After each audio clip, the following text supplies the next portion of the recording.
Ders 1. Toplu taşımada gezinme. Gideceğiniz yere göre metroyu veya tramvayı da kullanabilirsiniz. Bu da gezmenin harika bir yoludur. Harika bir ipucu. Toplu taşıma, şehri keşfetmenin çok etkili bir yolu olabilir. Kesinlikle. Özellikle yorgun saatlerde araba kullanmaya kıyasla çoğu zamandan tasarruf sağlar. Evet. Ayrıca şehrin daha fazlasını görme ve şehri bir yerli gibi deneyimleme şansı da veriyor. Kesinlikle. Tramvaya binip farklı mahalleleri keşfetmenin rahatlığını seviyorum.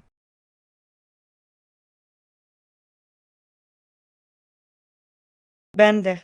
Taksiye göre daha uygun fiyatlı bir seçenek. Kesinlikle. Keyifle gittiğiniz favori bir rotanız veya hattınız var mı?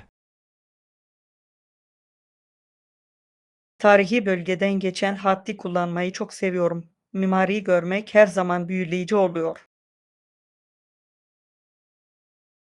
Kulağa harika geliyor. Bir sonraki ziyaretimde mutlaka bakmalıyım. Ders 2. Seyahat temelleri.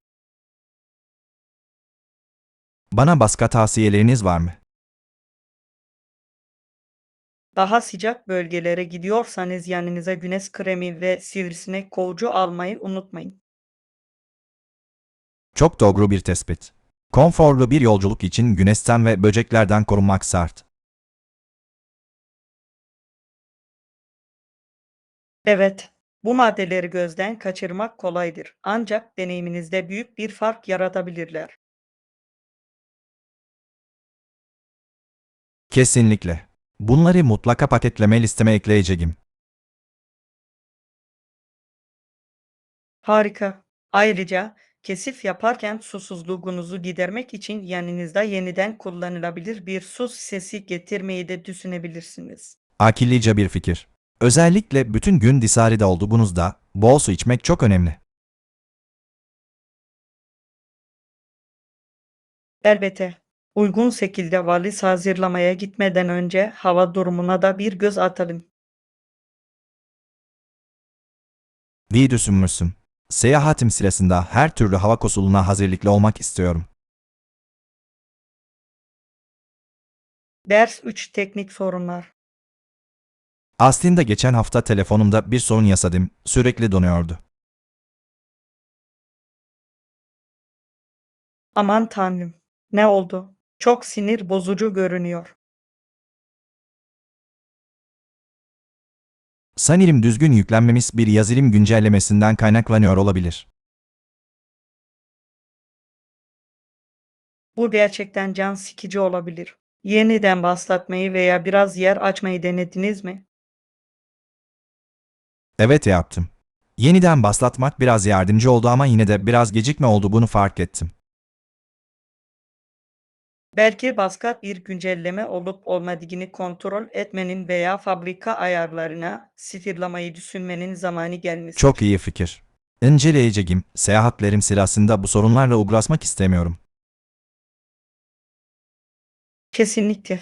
Yola çıkmadan önce her şeyin yolunda gitmesi en iyisidir. Yardımınız için minnettarım. Seyahatimden önce bu sorunu çözeceğimden emin olabilirsiniz. Ders 4. Gezilecek yerleri keşfetmek. Şehir içinde ulaşım için ekspres sefer var mı? Evet, ek ücret karşılığında ekspres servis hizmetimiz var. Bu da zamandan tasarruf etmek isteyenler için harika bir özellik. Kulağa çok kullanışlı geliyor. Gezilecek yerleri keşfetme süremizi en iyi şekilde kullanmamıza kesinlikle yardımcı olacaktır. Kesinlikle. Ekspres servisle çok fazla beklemeden daha fazla yeri gezebiliyoruz. Gezi planımıza eklememiz gerektiğini düşündüğünüz mutlaka görülmesi gereken yerler var mı? Şehrin zengin tarihine ışık tutan tarihi yapıları kaçırmamamız gerektiğini düşünüyorum. Kulağa harika geliyor. Bu ünlü yerleri görmeyi ve önemleri hakkında daha fazla bilgi edinmeyi hep istemişimdir. Evet, bu yerlerin her biri deneyimimizi gerçekten zenginleştirebilecek benzersiz bir hikaye anlatıyor. Bu yolculuğa başlamak ve birlikte tüm muhteşem manzaraları keşfetmek için sabırsızlanıyorum.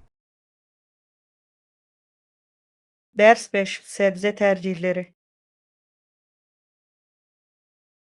Bazı insanlar brokoli ve Brüksel lahanası gibi yeşil sebzeleri pek sevmez ama ben onları gerçekten seviyorum. Gerçekten mi? İlginç. Bence ikisi de doğru şekilde pişirildiğinde, özellikle de doğru baharatlarla birlikte oldukça lezzetli olabiliyor. Kesinlikle. Brokolinin ne kadar çok yönlü olduğunu seviyorum. Buharda pişirilebilir, kızartılabilir, hatta çorbalara bile karıştırılabilir. Evet, Brüksel lahanası özellikle biraz sarımsak ve zeytinyağıyla karamelize edildiğinde çok hoş bir tada sahip oluyor. Kesinlikle. Önemli olan onları nasıl hazırladığınız, doğru yapıldığında lezzetli olabiliyorlar.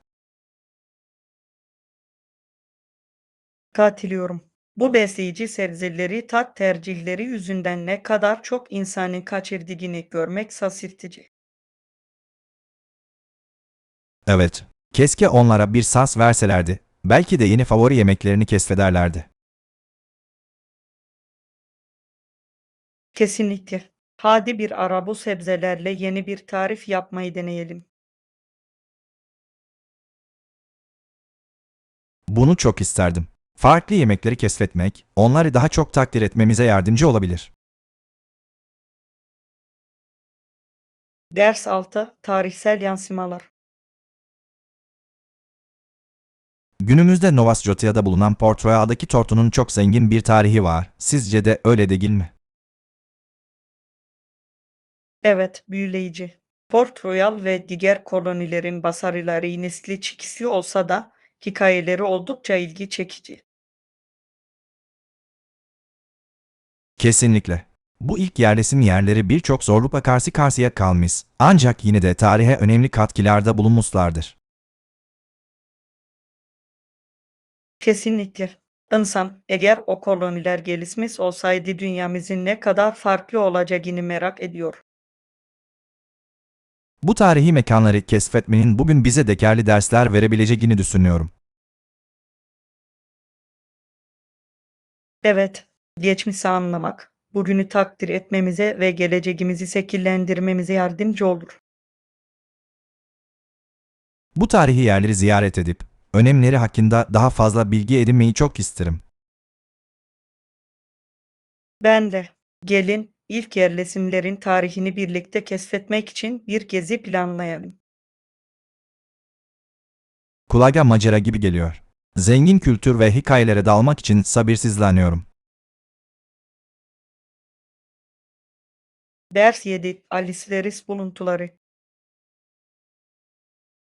Geçtiğimiz günlerde çok çeşitli ürünlerin bulunduğu bir pazara gittim. Çok etkileyici ama bir o kadar da heyecan vericiydi. Kulağa harika geliyor. Ne aldın? Gözüne çarpan özel bir şey var mı?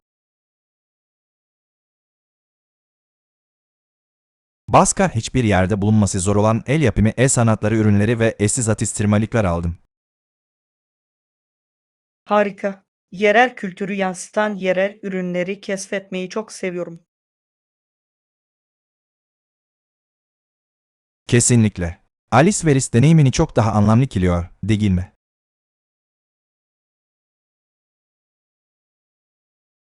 Evet, mümkün olduğunca yerel sanatkarları ve işletmeleri desteklemenin önemli olduğunu düşünüyorum. Kesinlikle. Seyahatlerimiz sırasında daha fazla pazarı keşfetmeyi hedefleyelim. Bunu çok isterdim. Her pazarın kendine özgü bir cazibesi ve keşfedilecek farklı teklifleri var. Bir sonraki maceramızda birlikte hangi hazineleri bulacağımızı görmek için sabırsızlanıyorum.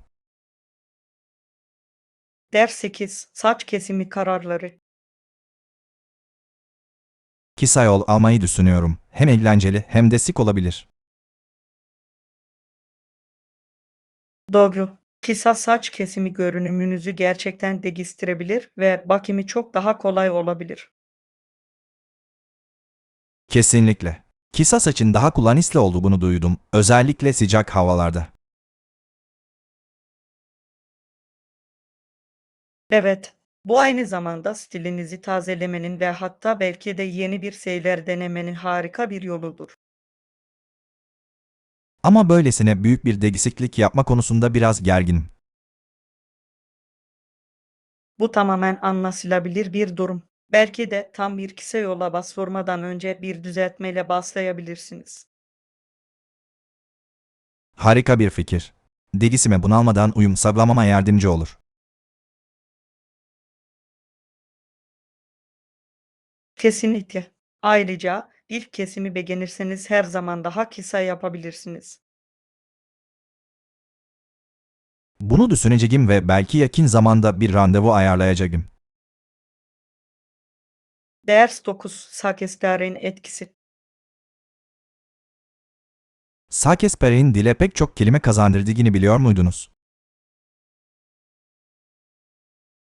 Evet, duydum. Eserlerinin yüzyıllar boyunca İngilizceyi nasıl şekillendirdiğini düşünmek büyüleyici.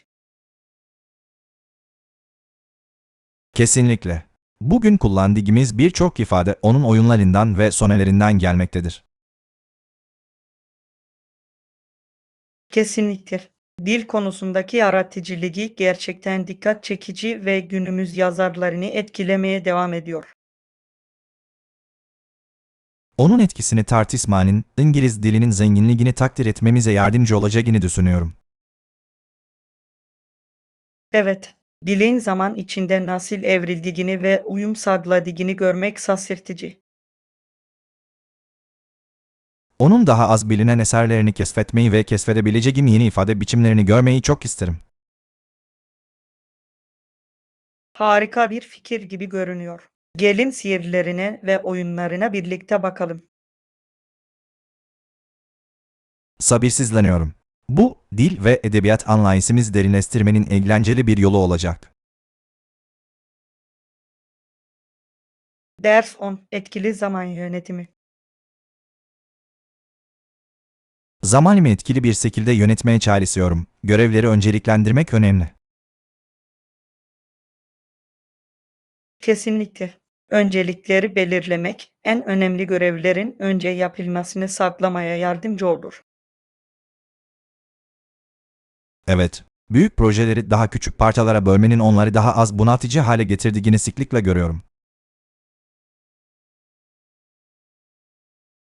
Akıllıca bir yaklaşım. Tek seferde bir adıma odaklanmanızı ve ilerlemenizi takip etmenizi sağlar. Kesinlikle. Ayrıca bu küçük başarıları kutlamak beni devam etmeye motive ediyor. Evet, verimliliği korumanın ve stresi azaltmanın anahtarının düzenli olmak olduğuna inanıyorum. Hedeflerime ulaşmama yardımcı olacak günlük bir program oluşturmaya çalışıyorum. Harika bir fikir. Planlama tekniklerimizi paylaşarak birbirimizin gelişmesine yardımcı olalım. Bunu çok isterim. Birlikte zamanımızı daha iyi yönetmek için etkili stratejiler bulabiliriz. Ders 11 Yaratıcı çıkışlar. Evet, rahatlamak ve yaratıcı bir şeye odaklanmak için harika bir yol, değil mi? Kesinlikle. Yaratıcı aktivitelere katılmak çok iyileştirici ve tatmin edici olabilir. Düşüncelerimi ve duygularımı farklı bir şekilde ifade etmemi sağladığını düşünüyorum. Evet, yaratıcılığın normalde ifade edemeyeceğimiz duygularımıza nasıl bir çıkış yolu sunabildiği şaşırtıcı. Kesinlikle. İster resim yapmak, ister yazmak, ister el işi yapmak olsun, yaratmanın özel bir yanı var. Kesinlikle katılıyorum. Günlük hayatın stresinden uzaklaşmanın da harika bir yolu. Elbette.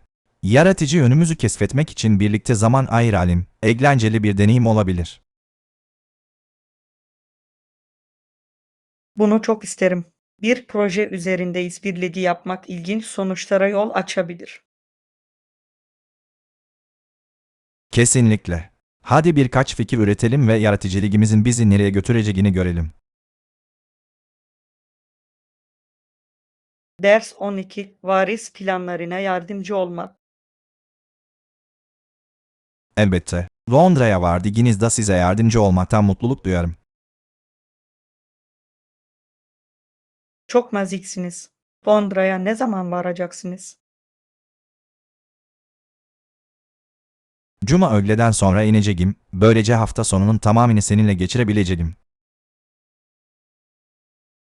Harika. Size trafik gezdirmek ve yerel lezzetleri tanıtmak harika olacak. Sabırsızlanıyorum. Önce görmem gerektiğini düşündüğün belirli yerler var mı? Kesinlikle. Londra Kulesi ve Buckingham Sarayı gibi simgesel yapılardan başlamalıyız. Bunlar mutlaka görülmesi gereken yerler gibi görünüyor. Bunları seninle birlikte keşfetmek için sabırsızlanıyorum. Evet. Ayrıca yol boyunca bir şeyler atıştırabileceğimiz hoş mekanlarda bulabiliriz. Kulağa mükemmel bir plan gibi geliyor. Seyahatim ve birlikte geçireceğimiz zaman için şimdiden heyecanlıyım. Ders 13. Hedef belirleme. Büyük projelere girişirken gerçekçi hedefler belirlemek ve görevleri daha küçük parçalara bölmek önemlidir. Kesinlikle. Bu yaklaşım en zorlu görevlerin bile yönetilebilir olmasını sağlar. Evet. Genellikle daha küçük hedefler belirlemenin motivasyonumu korumama yardımcı olduğunu görüyorum. Katılıyorum. Bu küçük zaferleri kutlamak özgüveninizi ve coşkunuzu gerçekten artırabilir. Kesinlikle. İlerlemeyi takip etmenin ve doğru yönde ilerlediğimden emin olmanın harika bir yolu. Ayrıca daha büyük projelerle birlikte gelebilecek bunaltıcı duyguları azaltmaya yardımcı olur. Kesinlikle. Hedeflerinizi belirlerken kullandığınız özel stratejileriniz var mı? Hedeflerimi yazmayı ve çalıştığım şeyin bir hatırlatıcısı olarak görünür bir yerde tutmayı seviyorum. Harika bir fikir. Görsel hatırlatıcılar harika bir motivasyon kaynağı olabilir. Ders 14. Mükemmel elbiseyi seçmek. Pastel tonlarda sık bir elbiseye ne dersiniz? Bence bu özel güne çok yakışacaktır. Kulağa hoş geliyor. Pastel renkler çok taze ve her türlü etkinliğe canlılık katabilir. Kesinlikle. Ayrıca genellikle ilkbahar ve yazla ilişkilendirilirler. Bu da onları oldukça senlikli kılar. Evet, pastel renkli elbiselerin ne kadar çok yönlü olabileceğini seviyorum. Aksesuarlara bağlı olarak daha şık veya daha sade hale getirilebiliyorlar. Kesinlikle. Sade bir topuklu ayakkabı veya sık bir babet bile görünümünüzü harika bir şekilde tamamlayabilir. Ve doğru aksesuarları da unutmayalım. Sevimli bir çanta ve zarif takılar mükemmel olurdu. Kesinlikle. Önemli olan sıklık ve konfor arasında mükemmel dengeyi bulmak.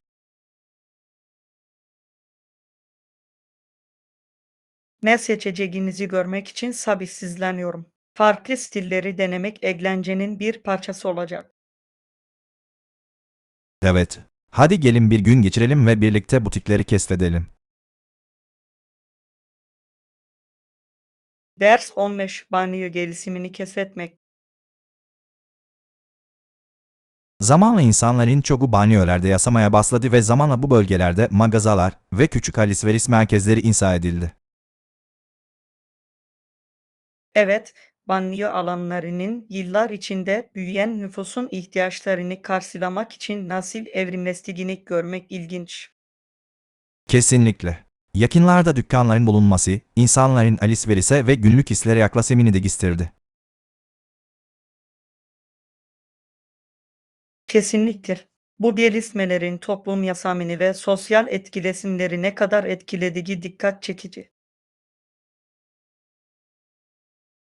Banliyöde yaşamanın, özellikle kent merkezlerine erişim açısından, avantajları ve dezavantajlarının olması bence büyüleyici. Evet, banliyöde yaşamak daha fazla alan sunsa da bazen şehir hayatına kıyasla izole hissettirebilir. Katılıyorum. Önemli olan konfor ve rahatlık arasında doğru dengeyi bulmak. Kesinlikle. Bir dahaki sefere dışarı çıktığımızda banliyö bölgelerini keşfedelim. Farkları ilk elden görmek aydınlatıcı olabilir. Bunu çok isterdim. Farklı yaşam ortamlarının yaşam tarzlarımızı nasıl etkilediğini anlamak her zaman iyidir. Ders 16 Model yapımı takdiri. Yakın zamanda maket yapmayı seven biriyle tanıştım. Bu çok detaylı ve yaratıcı bir hobi. Kulağa ilginç geliyor. Model yapımı çok fazla sabır ve detaya dikkat gerektiriyor, değil mi? Kesinlikle. Yetenekli model yapımcılarının sıfırdan böylesine karmaşık tasarımlar yaratabilmelerine hayranım. Evet, ister binalar, ister araçlar, isterse manzaralar olsun, vizyonlarını nasıl hayata geçirebildiklerini görmek büyüleyici. Birlikte deneyebileceğimiz eğlenceli bir aktivite olabileceğini düşünüyorum. Hatta ilerlememizin fotoğraflarını bile paylaşabiliriz. Harika bir fikir. Modellerimiz üzerinde çalışırken ipuçlarını ve teknikleri paylaşmak eğlenceli olurdu. Kesinlikle. Ayrıca yaratımlarımızın sonunda nasıl bir sonuç ortaya çıkaracağını görmek ödüllendirici olurdu. Sabırsızlanıyorum. Hadi malzemelerimizi toplayalım ve maket yapma maceramıza başlamak için bir tarih belirleyelim. Harika görünüyor. Birlikte yaratıcılığımızı konuşturmayı sabırsızlıkla bekliyorum. Ders 17 Kapalı alan aktiviteleri. Bu hafta sonu arkadaşlarınızla film izlemeye veya kutu oyunları oynamaya ne dersiniz? Harika bir fikir gibi görünüyor. Kahkaha ve eğlenceyle dolu, rahat bir akşam geçirmek her zaman güzeldir. Kesinlikle. Klasik bir film seçip kısa bir film maratonu yapabiliriz. Evet, ve filmler arasında dostça bir rekabet yaratmak için bunu birkaç masa oyunuyla da karıştırabiliriz. Bayılıyorum buna. Oyun oynamak, herkesi etkilemenin ve unutulmaz anlar yaratmanın harika bir yoludur. Kesinlikle. Ayrıca hem sinema hem de oyun gecelerinin olmazsa olmazı atıştırmalıklardır. Kesinlikle. Hadi biraz patlamış mısır hazırlayalım. Hatta herkesi mutlu etmek için biraz da pizza sipariş edelim. Mükemmel. Arkadaşlarımla birlikte keyifli bir gece geçirmek için sabırsızlanıyorum. Ben de. Rahatlamak ve yeniden bağ kurmak için harika bir yol olacak. Ders 18 Basketbolun önemli noktaları. Madeil'in çaylak ödülünü kazandıktan sonra Jordan, kısa sürede bir dizi sponsorluk anlaşması imzalamaya başladı. Etkileyici. Yeteneğin spor endüstrisinde bu kadar çok kapıyı nasıl açabildiğini görmek inanılmaz. Kesinlikle. Korttaki başarısı, kort dışında da dikkat çekici bir kariyerin yolunu açtı. Evet, sporcuların şöhretlerini kullanarak nasıl başarılı ticari girişimler yaratabildikleri gerçekten büyüleyici. Bunun Siki Charisma'nın ve özverinin nasıl birden fazla fırsata yol açabileceğinin harika bir örneği olduğunu düşünüyorum. Kesinlikle. Jordan'ın etkisi basketbolun ötesine uzanıyor. O artık küresel bir ikon. Evet. Markası spor pazarlamasına bakış açımızı tamamen değiştirdi. Markasını nasıl kurduğunu ve hangi stratejileri kullandığını daha fazla öğrenmek isterim. Gelin birlikte araştıralım. Bu dersleri kendi hedeflerimize nasıl uygulayabileceğimizi görmek ilginç olacaktır. Ders 19. Açık havanın tadını çıkarmak.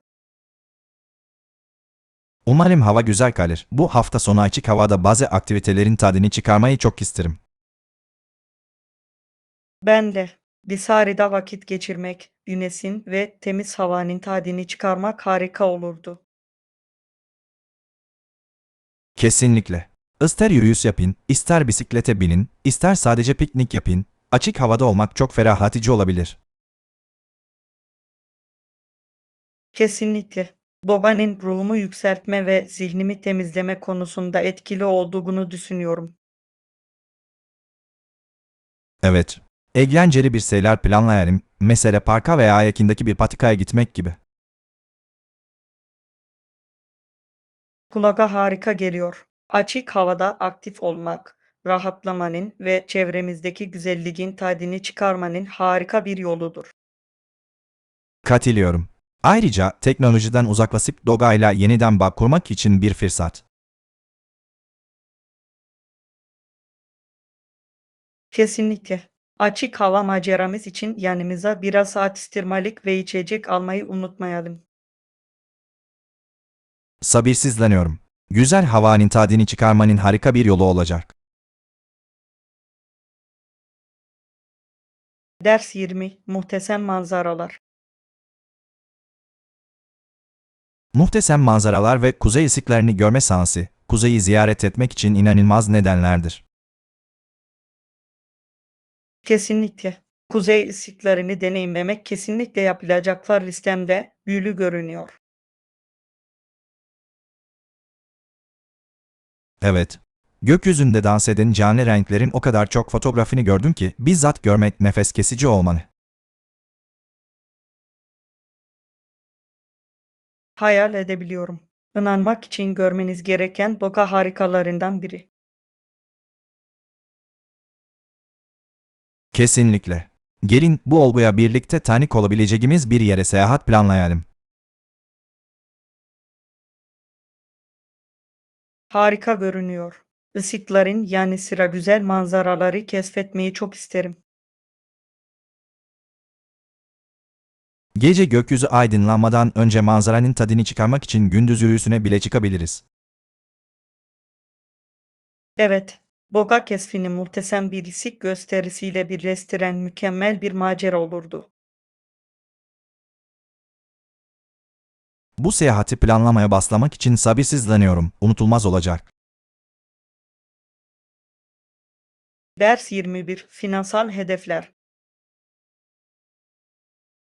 Finansal hedeflerinize ulaşmak için, işleri yavaş ama emin adımlarla ilerlemeniz önemlidir. Bu zaman ve özveri gerektirir. Kesinlikle katılıyorum. Gerçekçi kilometre tasları belirlemek, yolculuğun daha yönetilebilir hissettirmesine yardımcı olabilir. Kesinlikle. Büyük hedefleri küçük adımlara bölmenin beni motive ettiğini sıklıkla görüyorum.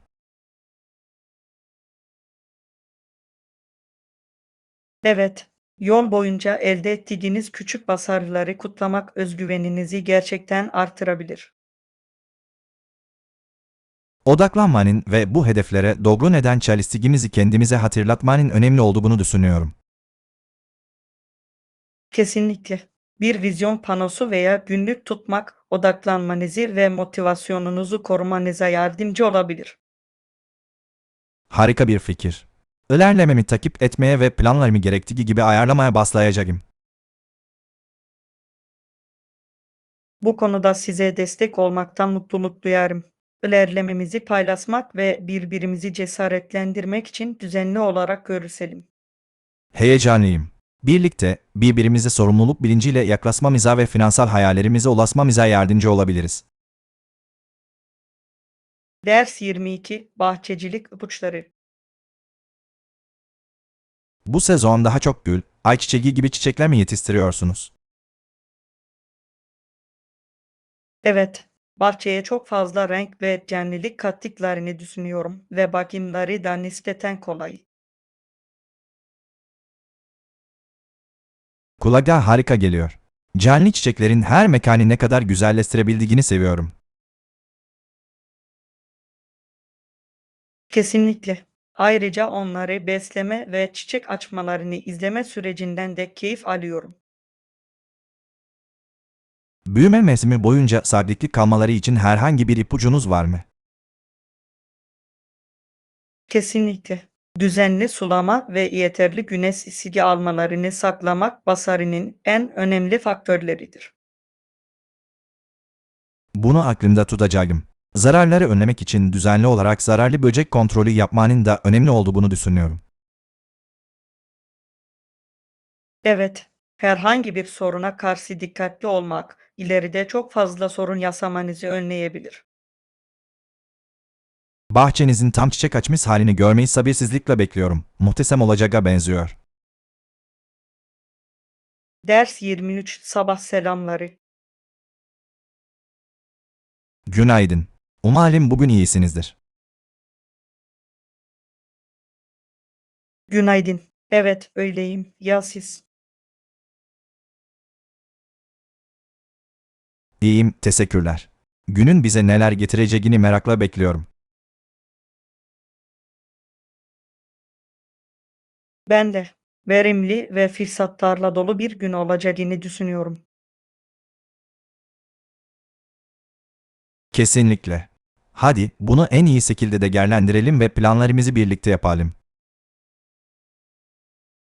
Evet, günün sonunda neler başaracağımızı görmek için sabırsızlanıyorum. Bu konuda olumlu hissediyorum. Hadi hedefler belirleyelim ve başlayalım. Harika fikir. Birlikte bugünü gerçekten özel kılabiliriz. Hazırım. Hadi görevlerimize koyulalım ve önümüzdeki günün tadını çıkaralım.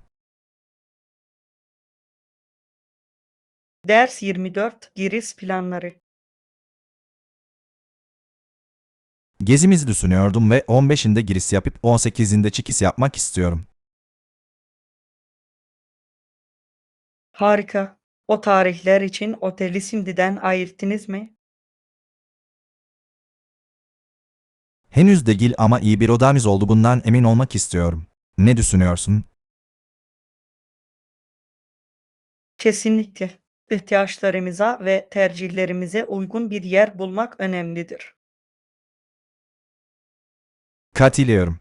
Havuz veya kahvaltı dahil gibi olanaklara bakmalı mıyız? Evet, bunlar kesinlikle göz önünde bulundurmamız gereken avantajlar. Peki ya lokasyon? Gezilecek yerlere yakın olmak ideal olurdu değil mi? Kesinlikle. Hem zamandan tasarruf edeceğiz hem de seyahatimizi daha keyifli hale getireceğiz. Aklınızda kontrol etmemiz gereken belirli oteller var mı? Ders 25 Tasarım karşılaştırmaları. Harika. Kıyafetlerimizin tasarımlarını ve fiyatlarını karşılaştırmak için biraz zaman ayırmayı unutmayın. Elbette. Stilinizden ödün vermeden en iyi fırsatları bulmak çok önemli, değil mi? Kesinlikle. Bütçemizi zorlamadan iyi görünmemizi istiyorum. Hedeflerimize ulaşmak için her kıyafet için bir bütçe belirlemeli miyiz? Bu akıllıca bir fikir. Asiri harcamalardan kaçınmamıza yardımcı olacak. Harika. Alışverişe başlamadan önce ihtiyaçlarımızın listesini yapalım. Tamam. Böylece öncelikle temel ihtiyaçlarımızı bulmaya odaklanabiliriz. Ve eğer vaktimiz varsa her zaman trend olan şeyleri keşfedebiliriz. Evet. Yeni stillerin neler olduğunu görmek eğlenceli olacak. Ders 26 Yıl boyu turizm. Biliyorsunuz, iklimin yıl boyunca güzel olması nedeniyle turizm burada gelişiyor. Doğru. Bu onu her zaman ziyaretçiler için harika bir destinasyon haline getiriyor, değil mi? Kesinlikle. Mevsimler boyunca aktivitelerin ne kadar çeşitli olabileceğini seviyorum. Kesinlikle. İster yazın yürüyüş yapın, ister kışın kayak yapın, herkese göre bir şeyler var. Burasının dünyanın her yerinden turist çekmesi gerçekten büyüleyici. Burada yaptığım seyahatler sırasında çok ilginç insanlarla tanıştım. Ben de. Başkalarıyla deneyim paylaşmak her zaman heyecan vericidir. Ve yerel kültür o kadar canlı ki tüm deneyimi zenginleştiriyor. Kesinlikle katılıyorum. Maceralarımızı daha da unutulmaz kılıyor. Ders 27 Araba hareketini anlamak. Bir saftaki dövme hareketinin tekerleklere nasıl bağlandığını hiç düşündünüz mü? Evet, tekerlekler döndüğünde arabanın nasıl ileri hareket ettiğini görmek büyüleyici. Kesinlikle. Sanki kusursuz bir uyum içinde çalışan, yadlanmış bir makine gibi. Ve her bir parçanın arabanın işlevselliğini sağlamada nasıl bir rol oynadığını görmek şaşırtıcı. Gerçekten öyle. Bunun arkasındaki mekanizma oldukça karmaşık. Her şeyin nasıl birlikte çalıştığını öğrenmeyi seviyorum. Çok aydınlatıcı. Ve süreci anladığınızda sürüş daha da etkileyici hale geliyor. Kesinlikle. Arabalardaki teknolojiye olan takdiri bambaşka bir boyuta taşıyor. Farklı sistemlerin nasıl etkileşime girdiğini daha derinlemesine incelemek için sabırsızlanıyorum. Ders 28 Spor ve 20 Yüzyıl patlaması. Popüler yarışların 20. yüzyılın sonlarında spor ve egzersiz sektöründe yaşanan patlamayla aynı zamana denk geldiğini biliyor muydunuz? Evet, bu dönemin fitness kültürünü ne kadar etkilediği inanılmaz. Kesinlikle. Daha fazla insan aktif kalmanın öneminin farkına vardı. Ve bugün hala büyümeye devam eden bir trendi başlattı, değil mi? Kesinlikle. Maraton gibi etkinlikler büyük sosyal buluşmalara dönüştü. Topluluk ve sağlıklı rekabeti nasıl teşvik ettikleri ilginç. İnsanlara sinirlerini zorlamaları için ilham vermelerini seviyorum. Kesinlikle. Önemli olan motivasyon ve kişisel hedeflere ulaşmak. Ve bu etkinliklerdeki enerji gerçekten elektriklendirici. Ders 29 Kadınların çalışmalarını takdir etmek. Çeşitli sektörlerde çok sayıda yetenekli kadının ne kadar düşük ücretlerle çalıştığını görmek şaşırtıcı. Biliyorum, değil mi? Çoğu zaman gösteriyi onlar yönetir. Ancak övgüyü başkaları alır. Emeklerinin karşılıksız kalması çok sinir bozucu. Kesinlikle. Tanınmayı ve adil bir tazminatı hak ediyorlar. Umarım daha fazla insan onların katkılarını takdir etmeye başlar. Evet, daha adil bir iş ortamı yaratmak için bu sar. Değişim yavaş gerçekleşir. Ancak bu tür konuşmalar farkındalığın artmasına yardımcı olabilir. Kesinlikle. Adalet ve eşitliği savunmalıyız. Hep birlikte değişim hareketini destekleyebiliriz. Ders 30 Bilgisayar biliminin geleceği. Kesinlikle. Bilgisayarların bitler yerine kübitlerle çalışması fikri devrim niteliğindedir.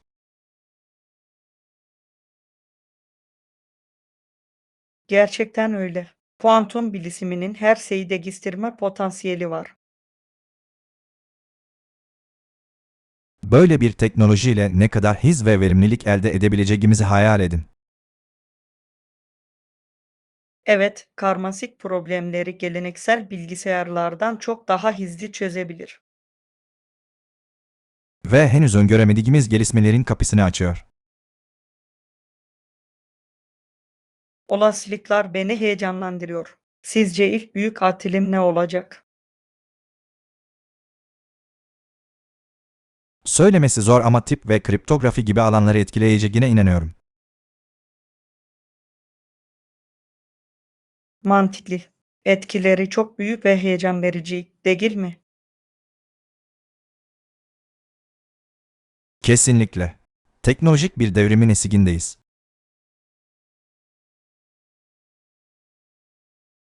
Ders 31 Unutulmaz hayvan karşılaşmaları. Hayvanat bahçesinde her zaman eğlenceli ve ilginç zamanlar geçirdim. Bazı hayvanlar çok büyüktü, değil mi?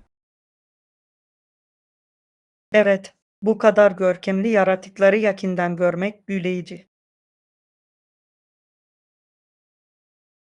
Her ziyaretin keşfedilecek çok şeyle dolu yeni bir macera gibi hissettirmesini seviyorum. Kesinlikle. Her hayvanın anlatacak kendine özgü bir hikayesi var. Ve editici yönü onu daha da değerli kılıyor. Katılıyorum. Onların yaşam alanlarını ve davranışlarını öğrenmek çok zenginleştirici. Ayrıca koruma çabalarını teşvik etmenin de harika bir yoludur. Evet, yaban hayatının korunmasını destekleyerek fark yaratabiliriz. Yakında tekrar bir ziyaret planlayalım. Daha fazlasını görmeyi sabırsızlıkla bekliyorum. Ders 32 Harriet'in yolculuğu. Burası yeni gelenlere barınak sağlıyordu ve Harriet Kanada'dan yaklaşık 11 seyahat gerçekleştirdi. İnanılmaz. Onun özverisi birçok insan için gerçekten fark yarattı. Kesinlikle. Başkalarına yardım etmeye yönelik böyle bir bağlılığı görmek ilham verici. Bu kadar çok insana yardım etmek zorlayıcı ama bir o kadar da ödüllendirici olmalı. Evet, onun hikayesi tek bir kişinin ne kadar etkili olabileceğinin bir hatırlatıcısı. Nezaketin bir toplumda nasıl dalga etkisi yaratabildiği şaşırtıcıdır. Umarım daha fazla insan onun yolculuğunu duyar. Bu hikayeleri paylaşmak önemli. Kesinlikle. Bizi şefkatli ve proaktif olmaya teşvik ediyorlar. Hep birlikte onun çalışmalarını sürdürerek mirasını onurlandırabiliriz. Ders 33 Giyim alışverişi. Harika. Yeni kıyafetlere ihtiyacım var. Başka bakmaya değer bir şey var mı?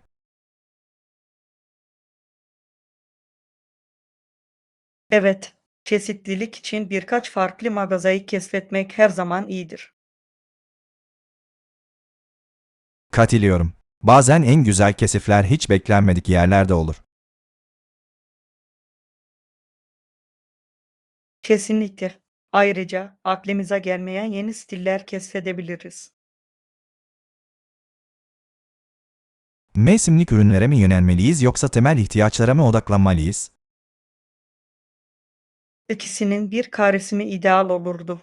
Çok yönlülüğü gözeterek planlama yapmalıyız. Harika fikir.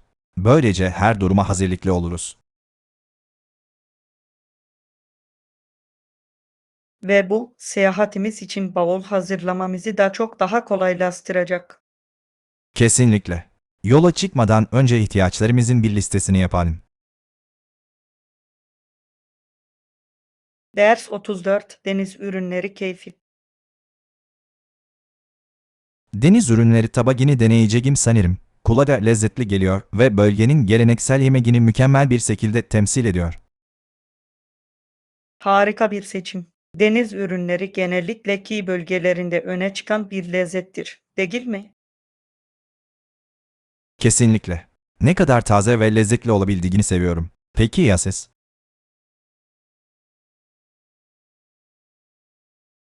Biraz daha hafif bir şey düşünüyorum. Belki yöresel balıklarla bir salata. Kulağa ferahlatıcı geliyor. Daha ağır yemekleri daha hafif seçeneklerle dengelemek güzel. Kesinlikle. Ve bize bölgenin farklı lezzetlerini tatma şansı veriyor. Bu tabağı sizinle paylaşmak için sabırsızlanıyorum. Birlikte keşfetmek çok eğlenceli olacak. Evet, yemeği paylaşmak her zaman deneyime değer katar. Sizce de öyle değil mi? Kesinlikle. Yemek gerçekten insanları bir araya getiriyor ve kalıcı anılar yaratıyor. Ders 35 Sanatsal teknikler. Litografi hakkında okuyordum ve bu sürecin kuzeyde baskı yapmak için nasıl popüler hale geldiğini görmek çok ilgi çekici. Gerçekten ilginç. Litografi, sahnelerin ve olayların bu kadar detaylı bir şekilde tasvir edilmesine olanak tanıyor, değil mi? Evet. Görüntüleri kayıda bu kadar hassas bir şekilde aktarabilmek gerçek bir sanattır. Ve sanatçılara yaratıcılıklarını ifade etmeleri için yeni yollar açtı. Kesinlikle. Teknolojinin sanatı ve erişilebilirliği nasıl dönüştürebildiği inanılmaz. Acaba kaç ünlü sanatçı eserlerinde litografi kullanmıştır? Sanırım epey var. Sanat tarihinin daha fazla ilgiyi hak eden zengin bir parçası. Kesinlikle. Bir ara birlikte bazı ünlü litografileri inceleyelim. Harika fikir. Desenlerin ve yaratıcılarının dünyasına dalmak eğlenceli olacak. Ders 36 Alanı hazırlama. Kulağa iyi bir fikir gibi geliyor. Projemiz için alanı nasıl hazırlamalıyım? Öncelikle temiz bir çalışma alanı yaratmak için derinlikleri ortadan kaldırmalıyız. Doğru. Düzenli bir alan daha iyi odaklanmamıza ve daha üretken olmamıza yardımcı olur. Kesinlikle. Sonrasında ihtiyacımız olan tüm malzemeleri toplayabiliriz. Önemli hiçbir şeyi unutmamak için bir liste yapmalı mıyız? Evet, kontrol listesi düzenli ve verimli kalmanın harika bir yoludur. Proje için neye ihtiyacımız olabileceğini not etmeye başlayacağım. Harika. Her şey hazır olduğunda hemen başlayabiliriz. Başlamak ve her şeyin nasıl bir araya geleceğini görmek için heyecanlıyım. Ders 37 Fiyat karşılaştırmaları. En iyi fırsatları bulmak için farklı web sitelerindeki fiyatları karşılaştırmamız gerekir. Akıllıca bir hareket. Paramızın karşılığını aldığımızdan emin olmak her zaman iyidir. Kesinlikle. Üstelik online alışveriş, birden fazla seçeneği hızlıca kontrol etmenizi kolaylaştırır. Fiyatları karşılaştırırken kargo masraflarını da göz önünde bulundurmalı mıyız? Kesinlikle. Bunlar birikerek satın alımlarımızın genel değerini etkileyebilir. Anladım. Teslimat yeri nasıl olacak? Bu da ürünlerimizin bize ulaşma süresini etkileyebilir. Evet, ekstra ücret ödemeden zamanında teslimat imkanı sunan bir yer seçmek önemlidir. Karşılaştırmalarımızda bunu da hesaba katalım. Harika bir plan gibi duruyor. Birlikte harika fırsatlar bulmayı dört gözle bekliyorum. Ders 38 Tiyatro Başarısı. 1957 yılında büyük bir başarıyla tamamlanan 6 haftalık bir sezonun ardından harici bir tiyatronun inşa edildiğini biliyor muydunuz? İnanılmaz. Başarılı yapımların yerel kültürü nasıl şekillendirebildiğini görmek şaşırtıcı. Kesinlikle. Harici bir tiyatro toplum için pek çok fırsat sunuyor. Evet, yerel sanat ortamını zenginleştirecek çeşitli performanslara ve etkinliklere ev sahipliği yapabilir. Orada ne tür gösteriler yaptıklarını görmek isterdim. Ben de düzenli olarak canlı performanslar deneyimlemek heyecan verici olurdu. Ve bu, izleyiciler ve sanatçılar arasında bir topluluk duygusu yaratacaktır. Kesinlikle. Bir tiyatro gerçekten insanları bir araya getirebilir ve yerel yetenekleri destekleyebilir. Yakın zamanda bir gösteriyi izlemek için bir ziyaret planlayalım. Ders 39 Müzikal Yetenekler. Ben viola çalmayı her zaman çok iyi becermişimdir. Çok güzel bir enstrümandır. Harika. Viola'nın sesi o kadar zengin ve sıcak ki müziğe derinlik katıyor. Kesinlikle katılıyorum. Müzik becerilerimi geliştirmek için daha fazla san dersi aldım.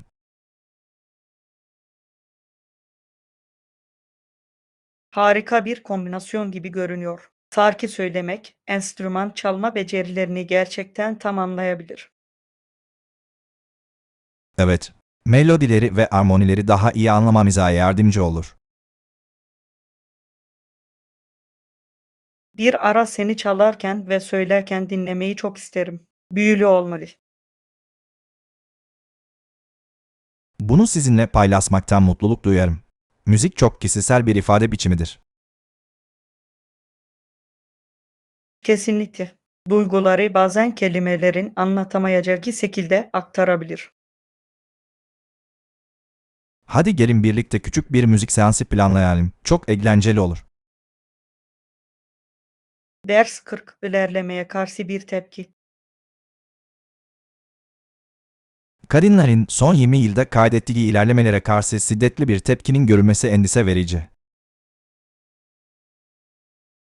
Evet, ilerlemenin ne kadar çabuk sorgulanabildiği veya geri çevrilebildiği endişe verici.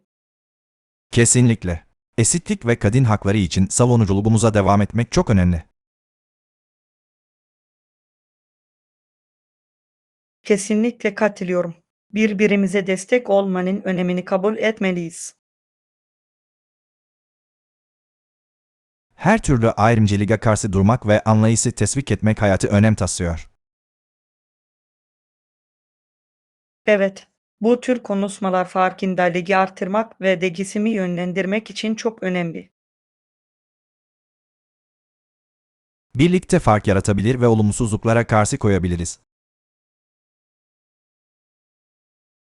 Kesinlikle. Müttefik olmaya ve birbirimizi elimizden geldiğince desteklemeye karar verelim. Ben de varım. Harekete geçmeyin ve daha kapsayıcı bir toplum yaratmanın zamanı geldi. Ders 41 Hizmet Avcısı. Karşılayıcıların Walmart'takinden daha fazla hizmet elemanı varmış gibi bir etki yarattığını fark ettim. İlginç bir gözlem. Daha iyi müşteri hizmeti algısı yaratıyor, değil mi?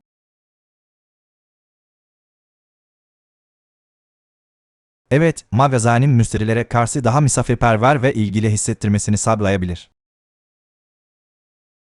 Kesinlikle. Ancak gerçek hizmetin bu algıyla uyumlu olduğundan emin olmak önemlidir.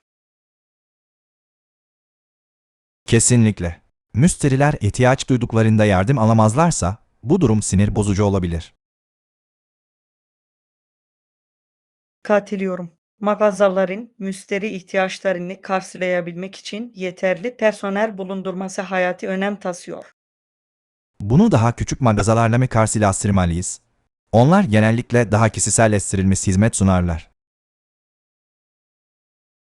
Doğru. Daha küçük mağazalar daha samimi bir alışveriş deneyimi yaratabilir.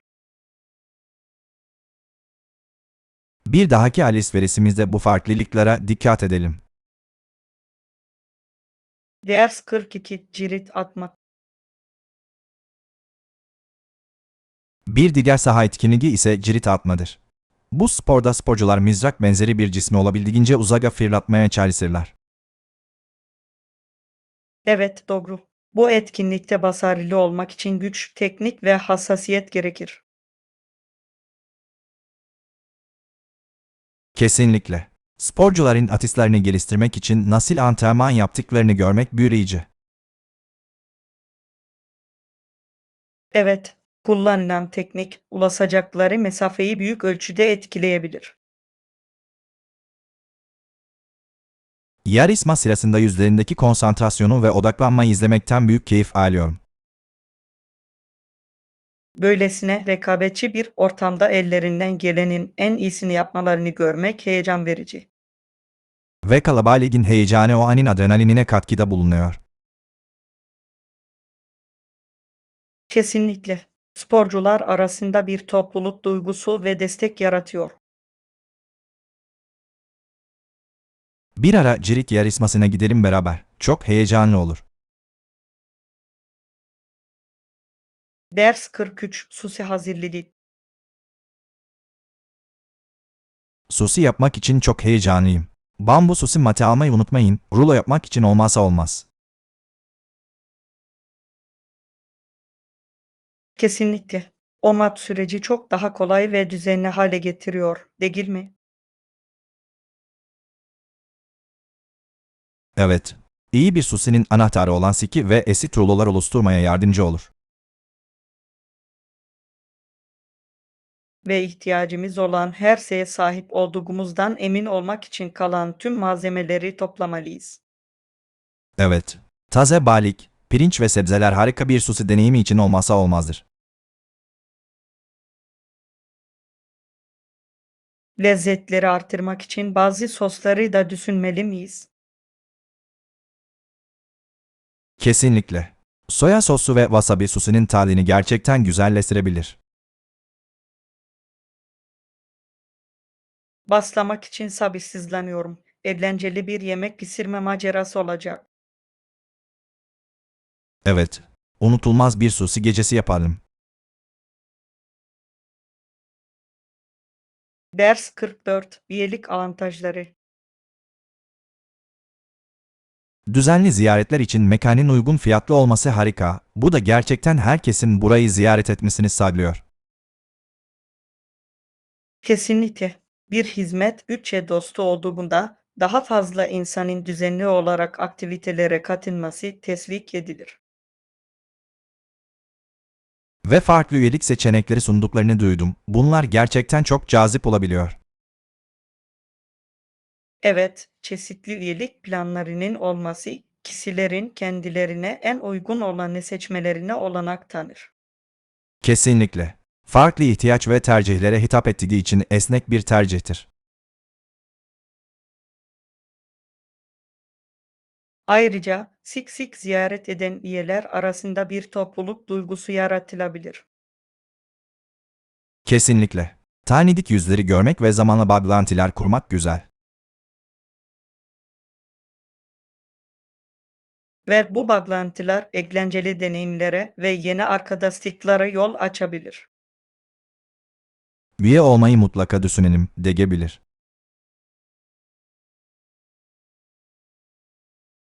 Ders 45 Kumdan kale yapmak. Kumdan kare yaparken sağlam bir temel oluşturmak için ıslak kumla baslamak önemlidir. Kesinlikle. Islak kum çok daha iyi bir arada durur ve yapının sağlam kalmasına yardımcı olur. Evet, sağlam bir temel olmadan kale daha tamamlanmadan çökebilir. Kesinlikle. Doğru tekniğin güzel bir şey yaratmada ne kadar büyük fark yarattığı şaşırtıcı. Kumun doğru şekilde katmanlandırılması kalenin genel görünümünü iyileştirebilir. Kesinlikle. Önemli olan süreci aceleye getirmemek ve sabırlı olmak. Kumdan kale yapmanın hem eğlenceli hem de yaratıcı bir çıkış yolu olabileceğini seviyorum. Ben de sanatsal yönümüzü ortaya koyarken plajın tadını çıkarmanın harika bir yolu.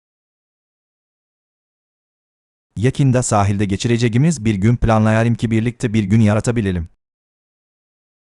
Ders 46. Kilicin etkileri. Stres veya kaygının neredeyse iki ucu keskin bir kiliç gibi olumsuz etkilerini hiç yaşadınız mı? Evet, bazen kendimi bunalmış hissediyorum ve sanki kendimle savaşıyormuşum gibi hissediyorum. Kesinlikle. Stresin bizi hem motive etmesi hem de geride tutması zor olabilir.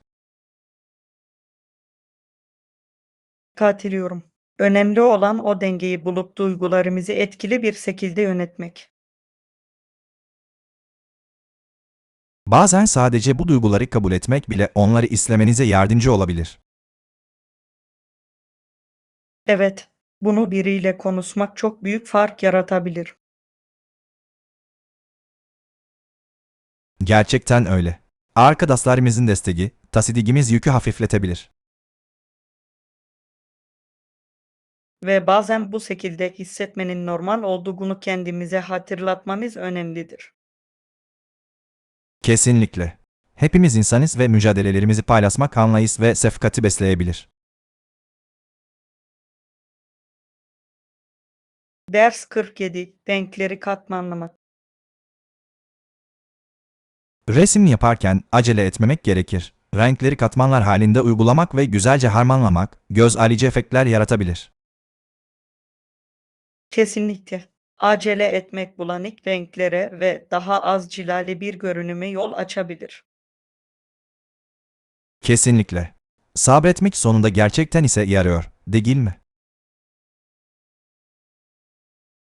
Evet, katmanların bir resme kattığı derinlik gerçekten büyüleyici olabilir. Farklı tekniklerin bir eserin sonucunu nasıl tamamen değiştirebildiğini seviyorum. Ben de deney yapmak ve bizim için en iyi olanı keşfetmek büyüleyici. Ayrıca sanat yoluyla kendimizi ve duygularımızı ifade etmenin harika bir yoludur. Kesinlikle. Yakında birlikte bir resim seansı planlayalım. Çok eğlenceli olabilir. Harika fikir. Birlikte neler yaratacağımızı görmek için heyecanlıyım. Ders 48. Hız hedefleme. Ben de sizinle aynı durumdayım. İş aramak oldukça zorlu olabilir. Gerçekten olabilir. Aramanızda ne tür bir iş hedefliyorsunuz? Pazarlama alanında özellikle dijital stratejilere odaklanan pozisyonlar arıyorum. Heyecan verici geliyor. Dijital pazarlama şu anda çok büyüyen bir alan. Evet, kampanyalar hazırlamanın ve izleyicilerle etkileşim kurmanın gerektirdiği yaratıcılığı seviyorum. Bunun neden ilginizi çekebileceğini anlıyorum. Analitik becerileri yaratıcılıkla birleştiriyor. Kesinlikle. Ve gerçek anlamda etki yaratabileceğim bir pozisyon bulmak için can atıyorum. Harika bir düşünce tarzı. Yeteneklerinize tam olarak uyan bir rol bulacağınızdan eminim. Teşekkürler. Desteğiniz için minnettarım. Bu süreçte gerçekten çok yardımcı oluyor. Ders 49. Alanlar arasındaki boşluk. Günümüzde edebiyatçıların bilim insanları ve mühendislerden giderek uzaklaştığı görülüyor. Evet, farklı alanların bazen birbirleriyle bağlantı kurmakta zorlanması ilginç.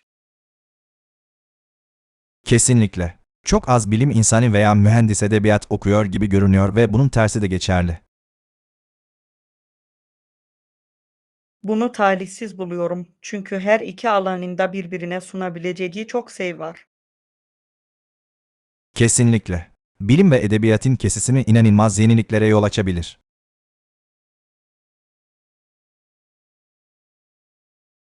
Evet, ayrıca dünyaya dair daha geniş bir anlayışın gelişmesini sağlayarak her iki alanı da zenginleştirebilir. Keşke bu açığı kapatacak daha fazla disiplinler arası program olsaydı. Harika olurdu. İşbirliği yeni fikirlere ve bakış açılarına ilham verebilir. Bu disiplinler arasında daha fazla bağlantı kurulmasını savunalım. Aydınlatıcı olabilir. Ders 50. San Francisco güzelliği. Bazen daha kuzeyde bir sorun daha ortaya çıkıyor. San Francisco şehri, dünyanın en güzel yerlerinden biri, değil mi? Kesinlikle. Golden Gate Köprüsü ve tepeleri onu çok güzel bir manzaraya dönüştürüyor. Evet, şehrin farklı kültürü ve tarihi şehre çok fazla karakter katıyor. Oradaki canlı sanat ortamını seviyorum. Gerçekten yaratıcılığın ruhunu yakalıyor. Kesinlikle. Yeniliğin ve geleneğin kusursuz bir şekilde harmanlandığı bir yer. Ayrıca yemek sahnesi de inanılmaz. Herkese göre bir şeyler var. Kesinlikle. Farklı mahalleleri ve onların eşsiz olanaklarını keşfetmek için sabırsızlanıyorum. Yakında oraya bir gezi planlayalım. Her şeyi seninle birlikte deneyimlemeyi çok isterim. Kulağa harika geliyor. Maceramızı şimdiden sabırsızlıkla bekliyorum.